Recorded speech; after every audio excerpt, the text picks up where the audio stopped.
Morning students. In the last class we learned this poem, The Tale of Custard Dragon. What is meant by tale? Tale is a story. So custard means kavardi, kuklam. Custard dragon. What kind of a dragon is? It is a kavardi dragon. It was given by who gave that name? Belinda. Belinda is a little girl. She has many animals. Which are those? Which are the animals she have with her pets? Kitten, mouse, dog, and a dragon. Is it? So here kitten named Ink, and mouse named as a Blink, dog named as a Mustard, and a dragon cover, the custard. She gave a name as like this, and all this she explained. I am a brave, and my pets also brave. But she tackled him, tickling, always criticizing the dragon, who are a useless and a merciless animal, because you are waste. You didn't have any courage to fight other animals. Like that they are criticizing. Till that we read in the last class. Now the page number 130, the fifth para I think over. First, second, third, fourth, fifth para over in the sixth para. Belinda giggled till she shook the house, and a Blink said, "Whack, which is giggling for a mouse?" Ink and Mustard rudely asked his age, when Custard cried for a nice safe cage. Giggled means laughing negligently. ಒಂಥರ ಮಜಾಕ್ ಮಾಡ್ತೀವಲ್ಲ, ಒಬ್ರು ಇಷ್ಟ ಆಗದೆ ಇದ್ರೆ ಗೇಲಿ ನಗು, ಒಂಥರ ನಗು ಅಂತ ನಗ್ತೀವಿ ನೋಡಿ, ಇಷ್ಟ ಇದೆ ನಗು. Belinda giggled till she shook the house. ವಾಪಸ್ ತಗೊಂಡು ಬರ್ತಿರೋ ಕರ್ಕೊಂಡು ಬರ್ತಾಳೆ. And Blink said, "Whack, which is giggling for a mouse." ಅಲ್ಲಿ ನೋಡು, ಮೌಸು ಕೂಡ ಏನು ಮಾಡ್ತಿದೆ. Ink and Mustard rudely asked his age. ಓಯ್, ನೀನು ಸಣ್ಣ ಹುಡುಗನ, ನಂಗೆ ಎದ್ರಕೊಂಡು ಪುಕ್ಳು ನಂಗೆ, what is your age? Like that they are criticizing the dragon. When the Custard cried for a nice safe cage. ಅದು ಮತ್ತು ಏನು ಹೇಳಲ್ಲ, ಎಲ್ಲಿಗೆ ಹೋಗುತ್ತೆ ಅದು? ದ ಸೇಫ್ ಕೇಜಿಗೆ ಹೋಗುತ್ತೆ, ಅಂದರೆ ಸೇಫ್ ಆಗಿರೋ ಕಡೆ ಅಂತ. Suddenly they heard a nasty sound, and Mustard growled, and they all looked around. "Meouch!" cried Ink, and "Who?" cried Belinda, for there was a ferret climbing in the window. See what happened now? Suddenly ಅಂದ್ರೆ ಇದಕ್ಕಿದಾಗ ಏನಾಯ್ತು? They heard a nasty sound. Nasty, know that? Bad sound, upward sound. Nasty means bad and unhearable sound. ಅಷ್ಟು sound ಕೇಳಿಸ್ತಾ ಇದೆ, ಏನದು? And Mustard growled ಅಂದ್ರೆ deep cry, ಜೋರಾಗಿ ಕೂಗೋದು. And they all looked around, ಹೊರಗೆ ನೋಡ್ತಾರೆ ಫುಲ್. Meouch ಅಂತ sound ಯಾವುದು? Ink means kitten. And cried the Ink, and ooh cried the Belinda. Ooh ಅಂತ Belinda ಕೂತ್ಕೊಂಡು. For there a ferret climbing in the window. Window means window. Your poet using such a words like this. Window, not window. Window ಅಂದರೆ ಕಿಟಕಿಯಿಂದ sound ಕೇಳ್ತಾ ಇದೆ. Claim ಮಾಡಿ ಬಂದಿದ್ದಾನೆ ಯಾರು? ಕಳ್ಳ. ಕೈಯಲ್ಲಿ ಒಂದು ಪಿಸ್ತೂಲ್ ಹಿಡ್ಕೊಂಡು ಬಂದಿದ್ದಾನೆ. ಆ ಪಿಸ್ತೂಲ್ sound ಕೇಳಿಸ್ತು. The pistol is his left hand, pistol in his right hand. ಎರಡು ಕೈಯಲ್ಲೂ ಏನು ಇಟ್ಕೊಂಡಿದ್ದಾನೆ? ಪಿಸ್ತೂಲ್. Pistol in his right hand, pistol in his left hand, and he held in his teeth a cutlass blade. ಬಾಯಲ್ಲಿ ಕೂಡ ಏನು ಇಟ್ಕೊಂಡಿದ್ದಾನೆ? Bright blade, ಅಂದರೆ sharp blade, ಅಂದರೆ sword, ಕತ್ತಿ ಅನ್ಕೋಬಹುದು. His bread was black, one leg was wood, and it was clear that the pirate meant no good. Bread was black, ನೋಡೋದಕ್ಕೆ ಮೀಸೆ ಗಡ್ಡ ಎಲ್ಲ ಬಿಡ್ಕೊಂಡು ದಪ್ಪಗಿದ್ದಾನೆ. ಒನ್ ಲೆಗ್ ವಾಸ್ ವುಡ್, ಅಂದರೆ ಒಂದು ಆರ್ಟಿಫಿಷಿಯಲ್ ಲೆಗ್ ಹಾಕೊಂಡಿದ್ದೆ, ಒಂದು ಕಾಲು, ಅಂದರೆ ಒಂದು ಕಾಲು ಮುರಿದೋಗಿದೆ ಅಂತ ಅರ್ಥ. ಒನ್ ಲೆಗ್ ವಾಸ್ ವುಡ್ ಅಂದರೆ ಮರದ ಕಾಲನ್ನು ಹಾಕೊಂಡಿದ್ದಾನೆ. And it was clear that clear ಏನಪ್ಪ ಅಂದರೆ ದ ಫಿರೇಟ್ ಮೀನ್ಸ್ ನೋ ಗುಡ್. ನೋಡೋದಕ್ಕೆ ಕಾಣಿಸ್ತು ಗೊತ್ತಾಗ್ತಾ ಇದೆ, ಈ is not A good person, is a thief or a criminal. So in the next para, Belinda paled. Where is her braveness now? ಅವಳಷ್ಟು ಧೈರ್ಯಶಾಲಿ ಅಂತ, as brave as ಅಂತ ಹಂಗೆ ಅಷ್ಟು ಒಂದು ಬಂಚ್ ಆಫ್ ಬಿಯರ್ಸ್ ಅಂತ ಹೇಳ್ಕೊಂಡಿರ್ತಾಳಲ್ವ ಅವಳು, ಅಂದರೆ barrel full of bears, countless, ಅಷ್ಟೊಂದು ಧೈರ್ಯಶಾಲಿ ನಾವು ಅಂತ ಹೇಳ್ಕೊಂಡಿರ್ತಾಳೆ. ಬಟ್ ವಾಟ್ ಹ್ಯಾಪನ್ ನಾವು? She is getting fear.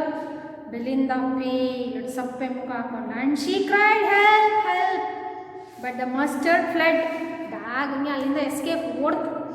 With the terrified help ಅಂದರೆ ಸ್ಕ್ರೀಮಿಂಗ್, ತಳ್ಕೊಂಡು ಓಡ್ತಾ. Ink trickle down to the bottom of the ಹೌಸ್ ಹೋಲ್ಡ್. ಮನೆ ಸಂದಿ ಗುಂದಿ ಎಲ್ಲ ಇರ್ತಾವಲ್ಲ ಮನೆ ಒಳಗೆ, ಅಲ್ಲಿ ಬಚ್ಚಿಟ್ಕೊಳಕ್ಕೆ ಹೋಯ್ತು. ಯಾರು? ಇಂಕ್ ಅಂದರೆ ಯಾರು? Blink, kitten. And a little mouse Blink strategically mouse hold, ಅದ್ರದ್ದು ಬಿಲ ಹುಡ್ಕೊಂಡು ಓಡೈತು ಇಲ್ಲಿ. So they are escaping now, the leaving Belinda herself. ಅವಳನ್ನು ಬಿಟ್ಟು ಫಸ್ಟ್ ಅವರು ಸೇಫ್ ಆಗಲಿಕ್ಕೆ ಓಡೋದು. The next para, but up jumped Custard. ಈಗ ಯಾರಪ್ಪ ಜಂಪ್ ಮಾಡಿದ್ದು? Jumped the Custard, snoring like an engine. ಒಂದು ಟ್ರೈನ್ ಬರಬೇಕಾದ್ರೆ ಎಷ್ಟು ಸೌಂಡ್ ಕೇಳುತ್ತಲ್ವ, ಒಂದು ಮಧ್ಯರಾತ್ರಿ ಕೂಡ ನಮಗೆ ಗಡಿಯಾರದು ಗಂಟೆಗೆ ಕ್ಲಾಕ್ ಟವರಿಂದ ಸೌಂಡ್ ಕೇಳುತ್ತೆ, ಡನ್ ಡನ್ ಅಂತ ಹೊಡ್ಕೊಳ್ಳೋದು, ಅಥವಾ ಟ್ರೈನ್ ಮೂವ್ ಆಗ್ತಾ ಇರೋದು, ಇಲ್ಲ ಬೈಪಾಸಲ್ಲಿ ವೆಹಿಕಲ್ಸ್ಗಳು ಹೋಗ್ತಾ ಇರೋದು, ಅಷ್ಟು ಸೌಂಡ್ ಕೇಳುತ್ತೆ. ಇಲ್ಲಿ ಇದು ಕಸ್ಟರ್ಡ್ ಡ್ರ್ಯಾಗನ್ ಜಂಪ್ ಮಾಡಿ ಸೌಂಡ್ ಕೊಡ್ತು, ಇಂಜಿನ್ ಸೌಂಡ್, ಅಂದರೆ ಅಷ್ಟು ಭಯಾನಕವಾದಂಥ ಸೌಂಡ್ ಕೊಡ್ತು. The clashed his steel like irons in a dungeon. ಅದು ಒಂದೊಂದು ಬಾಲ ಹಿಂಗೆ ಅಲ್ಲಾಡ್ಸಿದ್ರು, ಒಂದೊಂದ್ಸಲಿ ಅಲ್ಲಾಡ್ಸಿದ್ರು ಏನಾಗ್ತಿತ್ತು, ಒಳ್ಳೆ ರಾಡ್ ತಗೊಂಡು ಹೊಡ್ದಂಗಿರ್ತಿತ್ತು, ಐರನ್ ರಾಡ್ ತಗೊಂಡು. Irons in a dungeons, dungeons means underground safe, ಅಷ್ಟು ಒಳಗೆ ಹೋಗ್ಬೇಕು ಹಂಗೆ, ಅಷ್ಟು ಪಟ ಪಟ ಹೊಡಿತು. With a clatter and a clank and a jingling squirm, squirm ಅಂದರೆ ಬೆಸ್ಟ್. ಕಸ್ಟರ್ಡ್ ಡ್ರ್ಯಾಗನ್ ಏನು ಮಾಡ್ತೀಗ, ಅಕ್ಕಂಡು ಹೊಡಿತಾ ಇದೆ, ಜೋರು ಜೋರ ಸೌಂಡ್ ಮಾಡ್ತಾ ಇದೆ. He went at the pirate like a robin at a worm. ಒಂದು ರಾಬಿನ್ ವುಡ್ ಬರ್ಡ್ ಇದೆ ನೋಡ್ರಿ, ರಾಬಿನ್ ಕೇಳಿದಿರಲ್ಲ ಬರ್ಡ್, ರಾಬಿನ್ ವುಡ್. ಆ ಬರ್ಡ್ ಏನು ಮಾಡುತ್ತೆ, ಎರೆ ಮಣ್ಣು ಒಳಗಡೆ ಇರ್ತಕ್ಕಂಥ ಅರ್ಥವಾಮನ್ನು ಕೂಡ ತೀಕ್ಷ್ಣವಾಗಿ ನೋಡಿ ಫಟ್ ಅಂತ ಹೊಡ್ಕೊಂಡು ಹೋಗುತ್ತೆ. ಈ ಕಿಂಗ್ ಫಿಶರ್ ನೋಡಿದಿರಲ್ಲ, ಕಿಂಗ್ ಫಿಶರ್ ಅದು ಸಮುದ್ರದಲ್ಲಿ ಮೇಲೆ ಹಿಂಗೆ ಆತ ಇರೋ ಫಿಶನ್ನ ಪಟ್ ಅಂತ ಹಿಡ್ಕೊಂಡು ಹೋಗುತ್ತೆ. ಅದಕ್ಕೆ ಹೆಂಗೆ ಗೊತ್ತಾಗುತ್ತೆ ಇಲ್ಲೇ ಫಿಶ್ ಬರುತ್ತೆ ಅಂತ ನೋಡಿ, ಅಷ್ಟು ಫಾಸ್ಟಾಗಿ ಬಂದು ಅದು ಹೊಡ್ಕೊಂಡು ಹೋಗುತ್ತೆ. ಆ ಥರ ಈ ವೆಂಟ್ ಅಟ್ ದ ಫಿರೇಟ್ ಡ್ರ್ಯಾಗನ್ ಯಾವ ಥರ ಹೋಯ್ತು ಅಂದರೆ ಸಿಕ್ಕೇ ಬಿಡ್ದವನು ಅನಿಮಲ್ ಅನ್ನೋ ಥರ, ಹಂಗೆ ಅಷ್ಟು ಫಿರೇಟ್ ಅನ್ನೋ ಕ್ರಿಮಿನಲ್ ಥೀಫ್ನ ಹತ್ರ ಹೋಯ್ತು. ಫಿರೇಟ್ ಲೈಕೆ ಯಾವ ಥರ ಕಂಪ್ಯಾರಿಸನ್ ಕೊಟ್ಟಿದ್ದೆ ನಾನು, ಲೈಕೆ ರಾಬಿನ್ ಅಟ್ ಎ ವಾರ್ಮ್. ಆ ಹುಳ ಎರೆಹುಳು ಹಿಡಿಯೋದಕ್ಕೆ ಹೆಂಗೆ ಈ ಎರೆಹುಳ ಹಿಡ್ಕೊಳ್ಳೋಕ್ಕೆ ರಾಬಿನ್ ಬರ್ಡ್ ಏನು ಬರುತ್ತಲ್ವ ಆ ಥರ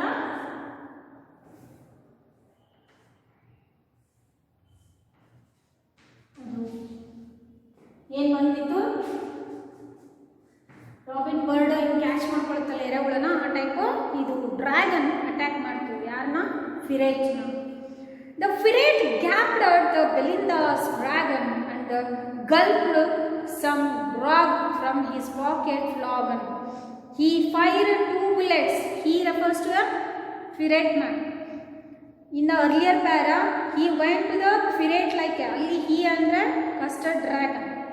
Last line. But next para, he refers to a ferret. A ferret gaped at a Belinda's dragon. ಹಂಗೆ ಹೋರಾಟ ಮಾಡ್ತಿದ್ದೆ, ಫೈಟ್ ಮಾಡ್ತಿದ್ದೆ, ದೂರದಲ್ಲೇ ನಿಂತ್ಕೊಂಡು. ಗಲ್ಫ್ಡ್ ಸಮ್ ಗ್ರಾಗ್, ಗ್ರಾಗ್ ಮೀನ್ಸ್ ಡ್ರಿಂಕ್, ಅದೇ ಒಂದು ಕುಡಿತಾರಲ್ಲ ಹುಡುಗರು ಒಂದು ಡಬ್ಬಿ ಇಟ್ಕೊಂಡಿರ್ತಾರೆ, ನೋಡಿರಲ್ಲ ಈ ಶೇಪಿನ ಡಬ್ಬಿ ಇಂಥದ್ದು, ಅದನ್ನ ಇಟ್ಕೊಂಡು ಕುಡಿತಾ ಇದ್ದಾರೆ, ಡ್ರಿಂಕ್ ತೊಗೋತಾ ಇದ್ದಾರೆ, ಎನರ್ಜಿ ಡ್ರಿಂಕ್. ತಾರೋಸ್ ರಿವಾರ್ಡಲ್ಲಿ ನೋಡ್ರೆ ಫಾಲ್ಸ್ ವಾಟರ್ ಎಷ್ಟು ಸೇಫ್ ಡ್ರಿಂಕ್ ಅಂತ ಹೇಳಿ ಒಂದು ಸ್ಟೋರಿ ಇತ್ತು 6 ಸ್ಟ್ಯಾಂಡರ್ಡಲ್ಲಿ.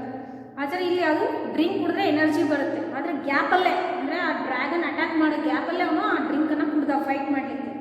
ಅಂದರೆ ಗ್ರಾಗ್ ಅಂದರೆ ಅದನ್ನೇ to drink that from his pocket flagon, ಅದನ್ನು ತೊಗೊಂಡು ಕುಡ್ದ. ಆ್ಯಂಡ್ ಈ ಫೈರ್ 2 bullets, 2 ಬುಲೆಟ್ಸನ್ನು ಹೊಡೆದೇ ಬಿಟ್ಟ. But they didn't hit. ಆ ಬುಲೆಟ್ಸು ಅದಕ್ಕೆ ಡ್ರ್ಯಾಗನ್ನಿಗೆ ಏನೂ ಮಾಡಲಿಲ್ಲ, ಯೂಸ್ಲೆಸ್ ಆಗಿ. And the custard gobbled in every bit. Gobbled ಅಂದ್ರೆ swallowing, ನುಂಗ್ಬಿಡೋದು. Typically slides. And now what happened in page number 131? Belinda embraced him. ಓಡಿ ಬಂದೋಳೆ, ಆ ನುಂಗಿದ ತಕ್ಷಣ ಡ್ರ್ಯಾಗನ್, ಕಸ್ಟರ್ಡ್ ಡ್ರ್ಯಾಗನ್ ಬಂದು ಹಬ್ಕೊಂಡ್ಬಿಟ್ಲಂಗೆ. ಎಂಬ್ರೆಸ್ಡ್ ಅಂದರೆ ಹಗ್ ಮಾಡೋದು ಅಂತ. ಬೆಲಿಂದ ಎಂಬ್ರೆಸ್ಡ್ ಹಿಮ್, ಮಸ್ಟರ್ಡ್ ಲಿಕ್ಡ್ ಹಿಮ್. ನಾಯಿ ಅಲ್ಲಿ ಮಸ್ಟರ್ಡ್ ಬಂದು ಏನು ಮಾಡ್ತೀನಿ, ನಾಯಿ ಪಾಪ ಒಂದು ಬೆನ್ನನ್ನು ನೆಕ್ತಾ ಇದೆ, ಸವರ್ತಾ ಇದೆ. And no one mourn for his pirate victim. ಈಗ ಯಾರಿಗೂ ಫಿರೇಟ್ ಸತ್ತೋಗಿದ್ದು ಬೇಜಾರೇ ಇಲ್ಲ. ಯಾಕೆ ಹೇಳ್ರಿ, ಅವ್ನು ನಮಗೆ ಸುಡೋಕೆ ಬಂದಿದ್ದ ಅಲ್ವಾ, ಎದುರಿಸೋಕೆ ಬಂದಿದ್ದ, ಕಳ್ತನ ಮಾಡೋಕ್ಕೆ ಬಂದಿದ್ದ, ಕೊಳ್ಳೆ ಮಾಡೋಕ್ಕೆ ಬಂದಿದ್ದ. ಆದರೆ ಈಗ ಅವನ ಬಗ್ಗೆ ಯಾರಿಗೂ ಕಾಳಜಿ ಇಲ್ಲ. ಅಂದರೆ ನಾವು ಸೇಫ್ ಆದ್ವಲ್ಲ ಅನ್ನೋ ಖುಷಿ ಸೆಲೆಬ್ರೇಟ್ ಮಾಡ್ತಿದ್ದಾರೆ. Ink and Blink in a glee did a gyrate. Glee ಅಂದರೆ ಹ್ಯಾಪಿನೆಸ್, ಶೋಯಿಂಗ್ ಹ್ಯಾಪಿನೆಸ್. ಕುಣಿದಾಡೋದು, ಆ ಕಡೆ ಈ ಕಡೆ ಅಡ್ಡಾಡ್ಕೊಂಡು ಬರೋದು, ಬಾಲ ಅಲ್ಲಾಡಿಸ್ಕೊಂತಾರೆ. To move a around the circle. ಈಗೇನಾಯಿತು, ಆ ಡ್ರ್ಯಾಗನ್ ಸುತ್ತಲೂ ಗೊತ್ತಲ್ಲ ನಿಮಗೆ ಆ ಡ್ರ್ಯಾಗನ್ ಹೇಗಿರುತ್ತೆ ಅಂತ. ಈಗ ಅಲ್ಲೂ ಶಾರ್ಟ್ ಇರುತ್ತೆ, ಮುಳೆ ಮುಳೆ ಮುಳೆ ಇರುತ್ತೆ ಡ್ರ್ಯಾಗನ್ ಮೈ ಮೇಲೆಲ್ಲ. ಸೊ ಈಗೇನು ಎಲ್ಲರಿಗೋಸ್ಕರ ಸುತ್ತ ಕುತ್ಕೊಂಡು ಸೆಲೆಬ್ರೇಟ್ ಮಾಡ್ತಿದ್ದೆ, ಖುಷಿನ ಎಂಜಾಯ್ ಮಾಡ್ತಿದ್ದಾವೆ. ನಮ್ಮನ್ನು ಸೇಫ್ ಮಾಡ್ದಲ್ಲ ಅಂತ, ಕಾಪಾಡ್ಬಿಟ್ಟಲ್ಲ ಅಂತ. ಜಿರೇಟ್ ಅಂದರೆ to move around a circle around the dragon that ate the pirate. Ate ಅಂದರೆ ತಿಂದು ಹಾಕೋದು, ನುಗ್ಗು ಹಾಕೋದು. ಫಿರೇಟನ್ನು ನುಗ್ಬಿಡ್ತಾ ಹಂಗೆ ಸೆಲೆಬ್ರೇಟ್ ಮಾಡ್ತಿದ್ದಾರೆ ಖುಷಿನ. So but presently up spoke little dog Mustard. I had have been twice as brave if I hadn't been Flusher. And up spoke Ink and up spoke Blink. We had have been 3 times as brave. We think. And Custer said, I quite agree that everybody is braver than me. ಈಗ ಅವರವರೇ ನಾನು ಧೈರ್ಯಶಾಲಿ ಅಂತ ಹೇಳ್ಕೊತಾ ಇದ್ದಾರೆ. But presently ಈಗ ಏನಾಯ್ತಪ್ಪ ಅಂದರೆ up spoke little dog Mustard. ಈಗ little dog Mustard ಹೇಳ್ಕೊಳ್ತಾ ಇದ್ದೆ ಏನಂತ, I had have been a twice as brave if I hadn't been flush. ನನಗೆ ನೀನು 2 ಪಟ್ಟು ಶಕ್ತಿ ಇದೆ, ಆದರೆ ನನಗೆ ಕನ್ಫ್ಯೂಷನ್ ಆಯಿತು, ಯಾವ ಥರ ಫೈಟ್ ಮಾಡಬೇಕು ಅನ್ನೋದು ಗೊತ್ತಾಗಲಿಲ್ಲ. ಆ್ಯಂಡ್ ಅಪ್ ಸ್ಪೋಕ್ ಮತ್ತು ಡಾಗಿನ ಮುಗಿದ್ಮೇಲೆ ಇಂಕ್ ಎಕ್ಸ್ಪ್ಲೇನ್ ಮಾಡುತ್ತೆ. ಅಪ್ ಸ್ಪೋಕ್ ಅ ಬ್ಲಿಂಕ್, ಮತ್ತು ಬ್ಲಿಂಕ್ ಹೇಳುತ್ತೆ, ಹೌದು ನನಗೂ ತುಂಬ ಧೈರ್ಯಶಾಲಿ. We had have been a 3 times of brave. ನಮಗೆ ಡಾಗಿಗಿಂತ 3 times ಶಕ್ತಿ ಇದೆ. We think the Custard said. ಆದರೆ ಕಸ್ಟರ್ಡ್ ಮಧ್ಯದಲ್ಲಿ ಹೇಳುತ್ತೆ, ಐ ಕ್ವೈಟ್ ಅಗ್ರಿ. ನೀವು ಹೇಳೋದು ನಿಜವಾಗ್ಲೂ ಸತ್ಯ, ನಿಮಗೆ ನನಗಿಂತನೂ ಶಕ್ತಿ ಇದೆ. That everybody is a brave than me. ಎಲ್ಲ ವ್ಯಕ್ತಿಯಲ್ಲೂ ಒಂದಲ್ಲ ಒಂದು ಶಕ್ತಿ ಇದ್ದೇ ಇರುತ್ತೆ. ಅದನ್ನು ನಾವು ಎಚ್ಚರಿಸ್ಕೋಬೇಕು, ತಿಳ್ಕೋಬೇಕು. ನನ್ನಲ್ಲಿ ಯಾವ ಥರ ಶಕ್ತಿ ಇದೆ, ಯಾವ ಸಂದರ್ಭದಲ್ಲಿ ಅದನ್ನು ನಾವು ಬಳಸ್ಕೋಬೇಕು ಅನ್ನೋದು ನಮಗೆ ಗೊತ್ತಿರಬೇಕು. ಅದಕ್ಕೆ ಡ್ರ್ಯಾಗನ್ ಹೇಳುತ್ತೆ, ನಿಜವಾಗ್ಲೂ ನೀವು ನನಗಿಂತ ಧೈರ್ಯಶಾಲಿ. ನೋಡಿರಿ, ಒಂದು ಸ್ಟೋರಿ ಇದೆ ಅಲ್ವಾ, ಲಯನ್ ಅಂಡ್ ದ ಮೂಸ್. ಆ ಇಲಿ ಇದು ಬೇಟೆಗಾರ ಹಾಕಿರೋ ಬಲೆನ ಎಷ್ಟು ಚೆನ್ನಾಗಿ ತುಕಡ ಮಾಡಿ ಅಂಥ ದೊಡ್ಡ ಸಿಂಹ ಯಾರು, ಕಿಂಗ್ ಆಫ್ ದಿ ಫಾರೆಸ್ಟ್ ಅಂತ ಅಂದ್ಕೊಳ್ತೀವಿ. ಅದು ಆನೆನೇ ಎದುರಿಸುವಂಥ ಶಕ್ತಿ ಇದೆ. ಆದ್ರೂ ಅದಕ್ಕೆ ಬಲೆಯಿಂದ ಹೊರಗೆ ಬರಲಿಕ್ಕೆ ಗೊತ್ತಾಗಲ್ಲ ಹೇಗೆ ತಪ್ಪಿಸ್ಕೋಬೇಕು ಅಂತ. ಆದರೆ ಆ ಸಣ್ಣ ಇಲಿ, ಪುಟ್ಟ ಇಲಿ, ಅದೇ ಯಾರನ್ನೂ ಅವರ ಗಾತ್ರದಿಂದ, ಅವ್ರ ಗರ್ಜನೆ, ಇವ್ರ ಅಪಿಯರೆನ್ಸಿಂದ ನಾವು ಅಳತೆ ಮಾಡಬಾರ್ದು. ಮೂರ್ತಿ ಚಿಕ್ಕದಾದ್ರೂ ಕೀರ್ತಿ ದೊಡ್ಡದು ಅಂತ ಹೇಳ್ತಿರ್ತಾರೆ ತಾನೆ. ಹಾಗೆ ಇಲ್ಲಿ ಚಿಕ್ಕದಾಗಿದ್ರು ಆ ವೈರ್ನೆಲ್ಲ ಚೆನ್ನಾಗಿ ಕಟ್ ಮಾಡಿ ಬಿಸಾಕ್ತದೆ. ಅದು ಅವಾಗ ಸಿಂಹ ಹೊರಗೆ ಬರುತ್ತೆ. ಈ ಥರ ಸ್ಟೋರಿಗಳನ್ನ ಯಾಕೆ ಇಟ್ಟಿದ್ದಾರೆ ಅಂತ ಹೇಳಿದ್ರೆ, ನಾವು ಯಾರೂ ಕೂಡ ನಮ್ಮಷ್ಟಕ್ಕೆ ನಾವೇ ನನ್ನ ಕೈಲಿ ಆಗಲ್ಲ, ಅಂದರೆ ನಾನು ಕುಕ್ಲ ಅಥವಾ ನನ್ನ ಕೈಲಿ ಏನೂ ಮಾಡೋಕ್ಕಾಗಲ್ಲ ಅನ್ನೋದನ್ನು ತಂದ್ಕೋಬಾರ್ದು. ಈಗ ನಿಮ್ಮ ಮನೆಗೆ ಇದ್ದಕ್ಕಿದ್ದಾಗೆ ಒಂದು ಹುಲಿನೋ ಅಥವಾ ಕರಡಿನೋ ನುಗ್ಬಿಡ್ತು ಅಂದ್ರೆ ಏನು ಮಾಡ್ತೀರಾ? ಚಿರತೆನೋ ನುಗ್ತು ಅಂದರೆ ಎದ್ರುಕೊಂಡು ಓಡೋಗ್ತೀವಿ ಕೆಲವರು. ಆದರೆ ಕೆಲವರು ಹಂಗೆ ಮಾಡಲ್ಲ, ಸುಮ್ಮನಿರು ಅದೇನು ಮಾಡಲ್ಲ ಅಂತ ಸಮಾಧಾನ ಹೇಳ್ತಿರ್ತಾರೆ. ಇನ್ನೂ ಕೆಲವ್ರು ಏನು ಮಾಡ್ತಾರೆ, ಮನೆಯಿಂದ ಕಿಟಕಿ ಓಪನ್ ಮಾಡೋಕ್ಕೆ ಬರಲ್ಲ, ಸಳ್ಳುಗಳೆಲ್ಲ ಹಾಕಿರ್ತಾರೆ. ಆದರೆ ಆ ಕಿಟಕಿನ ಅಷ್ಟು ಪೊಟೆನ್ಷಿಯಲ್ ಆಗಿ ತೆಗೆದು ಅದನ್ನು ಬಿಸಾಕ್ತಿರ್ತಾರೆ. ಅಂದರೆ ಅಷ್ಟು ಧೈರ್ಯ, ಎನರ್ಜಿ ಬಂದ್ಬಿಡುತ್ತೆ. ಇದ್ದಕ್ಕಿದ್ದಾಗೆ ವಿಶೇಷವಾದ ಶಕ್ತಿ ನಮ್ಮನ್ನು ಆವರಿಸ್ಕೊಳ್ಳುತ್ತೆ. ಆ ಎಲ್ಲ ವ್ಯಕ್ತಿಯಲ್ಲೂ ಈ ಥರದ್ದು ಎನರ್ಜಿ ಇರುತ್ತೆ, ಶಕ್ತಿ ಇರುತ್ತೆ. ಸಮಯ ಸಂದರ್ಭ ಅದನ್ನು ಬಳಸ್ಕೋಬೇಕಾಗುತ್ತೆ ಅಂತ ಪೊಯೆಟ್ ನಮಗೆ ಇಲ್ಲಿ ಹೇಳ್ಕೊಡ್ತಾ ಇದ್ದಾರೆ. So next, Belinda still lives in her little white house with her little black kitten, little grey mouse, and her little yellow dog, and little red wagon, and her really little pet dragon. In this paragraph, it is repeated from the first, is it? But here, there she mentioned the custard dragon, the Kavadi dragon. But here she explaining that dragon is a pet. She agree with that pet. Is it? So ಅದನ್ನು ಒಪ್ಕೊಂಡ್ಲು ಡ್ರ್ಯಾಗನ್ನು ಕೂಡ ಒಳ್ಳೆ ಧೈರ್ಯಶಾಲಿ ಅಂಥೇಳಿ. So ಅದಕ್ಕೆ ಅದನ್ನು pet ಅಂತ consider ಮಾಡ್ಕೊಂಡು. ಬೆಲಿಂದ still leaves, ಈಗಲೂ ಕೂಡ ಅವಳು ಅದೇ ಮನೆಯಲ್ಲೇ ಇದ್ದಾಳೆ. ಅದೇ ಅನಿಮಲ್ಸ್ಗಳು, ಕಿಟನ್ನು, grey mouse, yellow dog and red wagon and really truly little pet dragon. ಈಗ ಅವಳು ಪ್ರೀತಿಯಿಂದ ಅದನ್ನು ಪೆಟ್ ಅಂತ ಒಪ್ಕೊಂಡಿದ್ದಾಳೆ. So Belinda is as brave as a barrel full of bears and ink and blink chase a lion down the stairs. Mustard is as brave as a tiger in the rage, but Custard keeps crying for a nicer cage. ಆದರೆ ಅವರೆಲ್ಲರೂ ತಾನು brave ಅಂತ ಅಡ್ಡಾಡ್ಕೊಂಡಿರ್ತಾರೆ.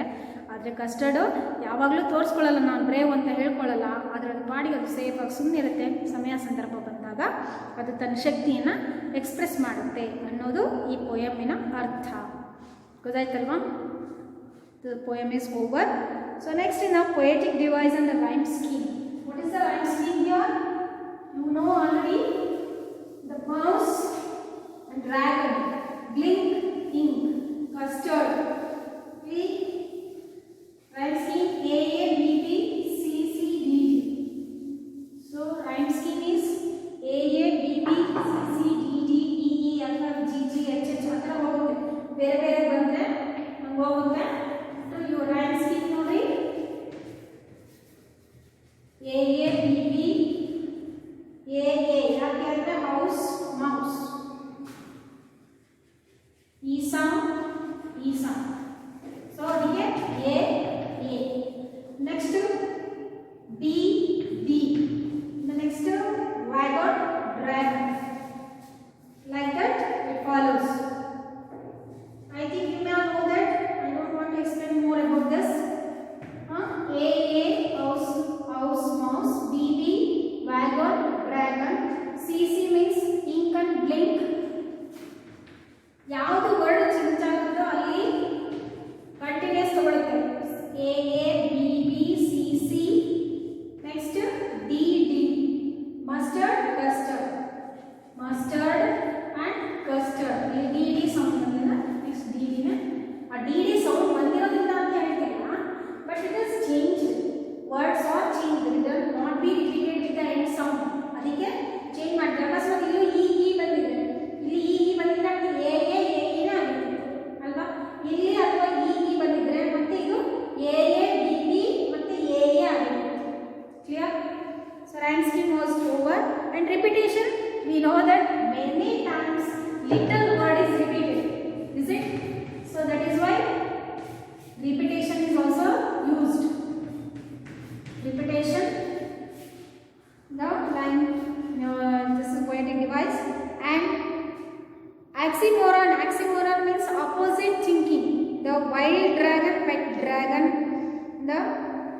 You know that comparison of opposite character, brave, cowardly, like that.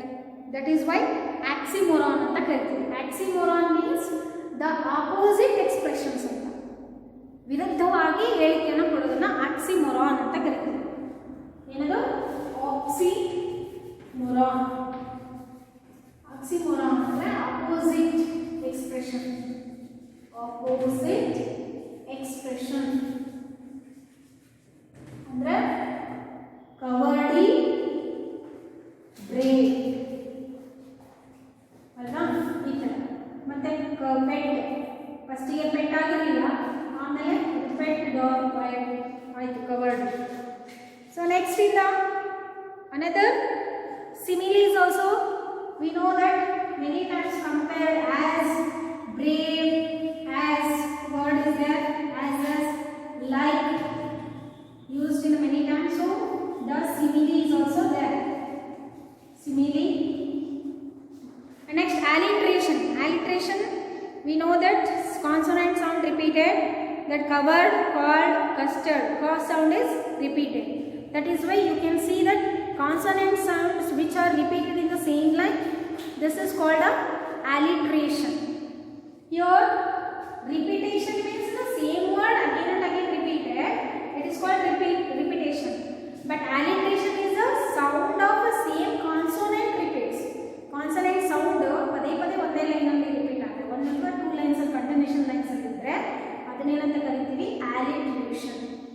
these are the poetic devices used in this poem. I think you may all understand about this poem. If you have any doubt, you can ask me through the WhatsApp and mention the page number and the paragraph number, because many times words are repeated in the paragraph many times, so it may get confused for me also. So mention the paragraph or photocopy of the paragraph and send me what is the doubt you have. I think you may all understand about this point. Okay, bye.